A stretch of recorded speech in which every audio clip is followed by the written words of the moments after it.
जालिम बाप और उसकी बेटी का वाकया। दूर जहालत की बात है कि एक बड़े शख्स ने जब नबी करीम सल्लल्लाहु अलैहि वसल्लम को हज़रत फ़ातिमा ज़हरा सलामुल्लाह अलैहा के साथ मोहब्बत करते हुए देखा तो हैरत ज़दा होगी। फिर उसकी आंखों से आंसू निकल आए। सोचने लगा कि किस तरह बेदर्दी से मैंने अपने प्यारे जिगर को सिर्फ दूर जहालत के रस्म व रिवाज की बना पर जिंदा दरगोर कर दिया था। ये मामले देखकर नबी अकरम सल्लल्लाहु अलैहि वसल्लम ने फरमाया, आखिर क्या दास्तान है। उन्होंने बयान करना शुरू किया कि मेरी बीवी हामिला थी। इन दिनों में एक सफर पे गया हुआ था। जब काफी अरसे बाद पलटा तो अपने घर में एक बच्ची को खेलते हुए देखा और बीवी से पूछा कि ये बच्ची कौन है। तो बीवी ने कहा, ये हमारी बेटी है। फिर उसने किसी नामालूम खौफ के तहत इल्तिजा आमेज लहजे में कहा, जरा देखो तो सही किस कदर प्यारी बच्ची है। इसके वजूद से घर में कितनी रौनक है। ये अगर जिंदा रहेगी तो तुम्हारी यादगार बनकर तुम्हारे खानदान और कबीले का नाम जिंदा रखेगी। जवाब नहीं दिया, लेकिन लड़की को बगौर देखता रहा। लड़की कुछ देर तो अजनबी निगाहों से मुझे देखती रही, फिर न जाने क्या सोचकर भागती हुई आई और मेरे सीने से लिपट गई। मैंने भी जज्बात की रूह में उसको आगोश में भर लिया और प्यार करने लगा। कुछ अरसा ऐसे ही गुजरा कि लड़की आहिस्ता आहिस्ता बड़ी होती रही और काफी होशियार बन गई। जब वो अपनी बलूगत के करीब पहुंच गई, तब उसकी माँ को मेरी तरफ से बिल्कुल इत्मीनान हो चुका था। मेरा रवैया भी बेटी के साथ मोहब्बत आमेज था। एक दिन मैंने अपनी बीवी से कहा कि जरा इसको बना एक कबीले की एक शादी में इसे ले जाऊंगा। माँ बेचारी खुश हो गई और जल्दी से बेटी को सजा संवार कर तैयार कर दिया। मैंने लड़की का हाथ पकड़ा और घर से रवाना हो गया।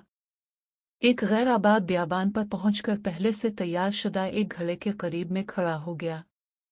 लड़की बड़ी खुशी के साथ उछलती कूदती चली आ रही थी।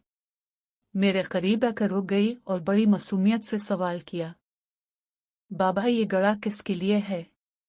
मैंने सपाट लहजे में उससे कहा कि अपने खानदानी रस्म और रिवाज के मुताबिक मैं तुमको इसमें दफन कर देना चाहता हूँ, ताकि तुम्हारी पैदाइश से हमारे खानदान और कबीले को जो जिल्लत और रुसवाई हुई है इससे निजात मिल जाए। लड़की को सूरत हाल का अंदाजा हुआ तो उसके चेहरे का रंग उड़ गया और कब्ल उसके कि उसकी तरफ से किसी रद्द अमल का इजहार हो, मैंने इसको गले में धकेल दिया। लड़की रोती रही और गिड़गिड़ाती रही, लेकिन मुझ पर उसके फरियाद का कोई असर न हुआ। मैंने गले को मिट्टी से भर दिया। अगरचे आखिरी वक्त तक वो हाथ उठाए, मुझसे जिंदगी की भीख मांगती रही, इल्तिजा करती रही, लेकिन अफसोस मैंने अपने दिल के टुकड़े को जिंदा दरगोर कर दिया।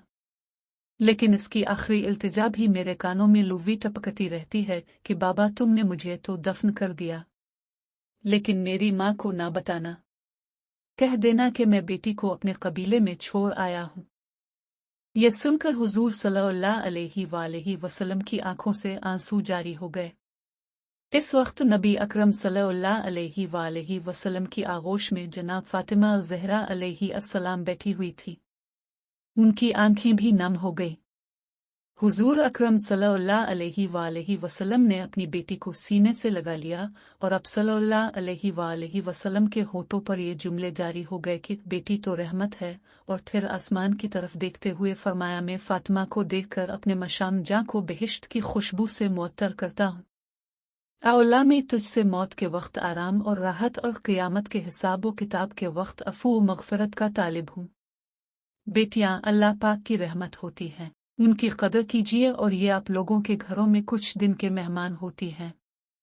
उन्होंने आपका घर छोड़ के चले जाना होता है, लिहाजा उनसे मोहब्बत कीजिए, इनसे प्यार कीजिए, क्योंकि नबी करीम सल्लल्लाहु अलैहि वसल्लम अपनी बेटी फातिमा ज़हरा सलामुल्लाह अलैहा से बहुत मोहब्बत किया करते थे।